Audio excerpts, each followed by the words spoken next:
আসসালামু আলাইকুম। আজ আপনাদের সামনে নিয়ে হাজির হয়েছি সামুদ্রিক একটি মজাদার মাছের রেসিপি।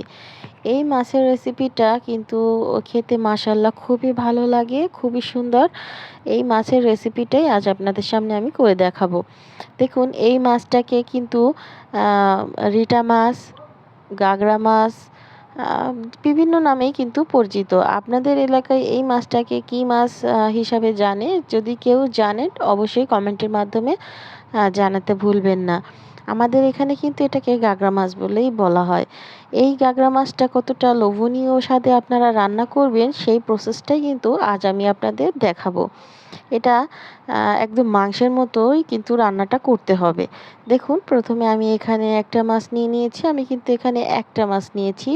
এই মাছগুলো কিন্তু অনেক বড় হয়। আমি এখানে মিডিয়াম সাইজের একটা মাছ নিয়েছি ১.৫ কেজি ওজনের। মাছটা আমি কেটে ধুয়ে পরিষ্কার করে রেখেছি। দেখতেই পাচ্ছেন। এবারে এই মাছটাকে আমি একটুখানি মেরিনেট করে রাখবো। আমি এখানে লবণ, হলুদ এবং সামান্য একটি মরিচের গুঁড়া দিয়ে আমি এখানে মেরিনেট করে রাখবো। আ এটা মেরিনেট করে আমি এখানে ১০ মিনিটের মতো একটু রেস্টে রাখবো। আপনারা যদি চান সঙ্গে, সঙ্গে কিন্তু রান্নাটা করতে পারেন। পরে দেখুন একটা কড়াই বসিয়ে দিয়েছি। কড়াইতে দিয়ে দেবো সয়াবিন তেল। আমি এখানে ৩ টেবিল চামচের মতো সয়াবিন তেল দিয়েছি। এবারে আমি যে মাছগুলো মেরিনেট করে রেখেছিলাম ওই মাছগুলোই আমি এখানে দিয়ে দিচ্ছি।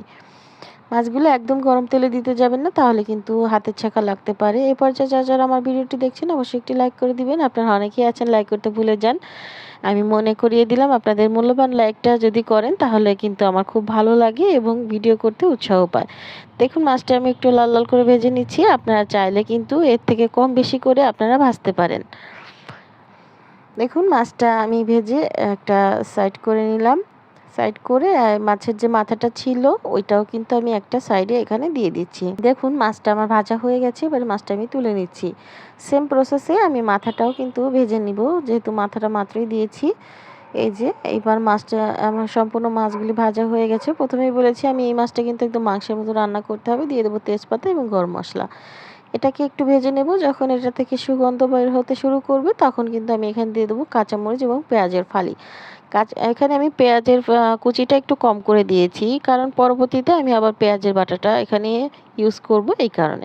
পেঁয়াজটা যখন এভাবে ব্রাউন হয়ে যাবে তখন এখানে দিয়ে দেবো উঁচু করে ১ চামচ পেঁয়াজের পেস্ট, দিয়ে দেবো ১ চামচ আদার পেস্ট, ১ চামচ রসুনের পেস্ট এবং হাফ চামচের একটু বেশি জিরার পেস্ট। জিরার পেস্টটা কিন্তু অবশ্যই দিতে হবে। কারণ এই মাছটাতে জিরার পেস্টটা দিলে খুব সুন্দর একটা ফ্লেভার আসবে। এবারে মশলাটা খুব সুন্দর করে একটু কষিয়ে নেব যতক্ষণে না আদা, রসুন, পেঁয়াজের কাঁচা গন্ধটা সরে যাচ্ছে ততক্ষণ পর্যন্ত। মশলাটাকে কিন্তু একটু সময় নিয়ে কষিয়ে নেবেন, এতে করে খেতে ভালো লাগে। যারা আমার ভিডিওটি এই পর্যায়ে দেখছেন অবশ্যই একটি লাইক করে দিবেন। লাইক করলে খুব ভালো লাগে। প্লিজ একটি লাইক করে দিন।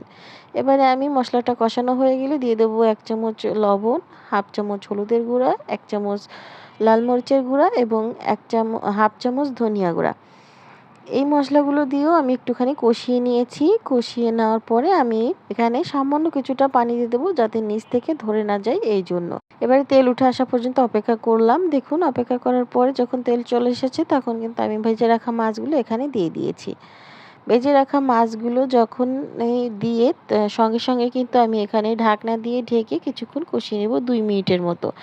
যখন আপনি এভাবে ২ মিনিট কষিয়ে নিবেন তখন কিন্তু মশলার সঙ্গে মাছের সঙ্গে মশলার ফ্লেভারটা খুব সুন্দর করবে চ আ একটা সুন্দর একটা ফ্লেভার আনবে। মাছের ভিতর পুরো মশলার ঘ্রাণটা চলে যাবে, খেতেও ভালো লাগবে। এভাবে উল্টে পাল্টে আমি আবারও ১ মিনিটের জন্য ঢাকনা দিয়ে ঢেকে দিচ্ছি যাতে মশলার ফ্লেভারটা মাছের ভিতরে চলে যায়। দেখুন আমার ২ টা পাশে কিন্তু কষানো হয়ে গেছে মাছটা। এবারে আমি এখানে দিয়ে দেবো ১ কাপ পরিমাণে পানি। যেহেতু আমি মাছটা ভুনা করছি এতে কোনো রকম কোনো সবজি দিচ্ছি না। আপনারা যদি চান আলুও ব্যবহার করতে পারেন। আমি আলু দিচ্ছি না, শুধুই মাছটা ভুনা করব। এজন্য ১ কাপ পানি দিয়ে আমি ঢাকনা দিয়ে ঢেকে দেবো ৪ মিনিট ৫ মিনিটের মতো। এরপরে আমি দেখুন ৪-৫ মিনিট পরে চলে এসেছি এই যে এ পর্যায়ে কিন্তু আমি এখানে ৪ টা কাঁচামরিচ পেছন থেকে একটুখানি ভেঙে দিয়েছি দেখুন, যাতে সুন্দর করে একটা ফ্লেভার চলে আসতে পারে। এই কাঁচামরিচটা কিন্তু ফ্লেভারের জন্য, ঝালের জন্য না। এ পর্যায়ে মাছটা আমি একটুখানি উল্টে পাল্টে দেবো। অবশ্যই মাছটা একটু উল্টে পাল্টে দিবেন যাতে সুন্দরভাবে ২ পাশটাই কুক হয়ে যায়। এখন দেখুন আমি মাছটা উল্টে পাল্টে দিয়েছি। এবারে আমি এটাকে আবারও ঢাকনা দিয়ে রান্না করব ৫ মিনিটের জন্য। এই 5 মিনিট পরে আমার তরকারিটা কিন্তু এখানে কমপ্লিট। এবারে আমি আর কোনো রকম করব না, ঝোল কমাবো না। সামান্য একটুখানি লবণটা চেক করে নিব। আপনারা অবশ্যই রান্না শেষে লবণটা চেক করে এখানে জিরার গুঁড়োটা দিয়ে দিয়েছি আমি। লবণটা এখানে ঠিক আছে। ভাজা জিরার গুঁড়োটা দিয়ে মাছটা আবার একটুখানি উল্টে পাল্টে দিলাম। দিয়ে আমি 2 মিনিট ঢাকনা দিয়ে ঢেকে এটা সার্ভে চলে যাব। দেখুন আমি কিন্তু সার্ভ করে দিয়েছি। দেখতে কতটা লোভনীয় হয়েছে একবার দেখলেই আপনারা বুঝতে পারবেন। এই মাছটা দেখতে যতটা লোভনীয় হয়েছে মাশাআল্লাহ খেতে তার থেকে দ্বিগুণ, তিনগুণ, চৌগুণ কিন্তু এটা মজা হয়েছে। আপনারা যারা খেয়েছেন তারা তো জানেন, যারা না খেয়েছেন অবশ্যই একবার ট্রাই করবেন। দেখবেন খেতে কতটা ভালো লাগে। এই মাছটা কিন্তু মাংসের মতো রান্না করলে অসম্ভব মজা লাগে। কেউ যদি চান আলু দিয়েও রান্না করতে পারেন। সবাই খুবই পছন্দ করবে। একবার বাসায় তৈরি করে দেখুন, বড় থেকে ছোট সবাই খুব ভালোবাসবে। আমার ভিডিওটি ভালো লাগলে লাইক, কমেন্ট, শেয়ার করবেন এবং আমার চ্যানেলটি সাবস্ক্রাইব করে রাখবেন। যখন যে ভিডিও চাই তা আপনার কাছে চলে যেতে পারে। আসসালামু আলাইকুম।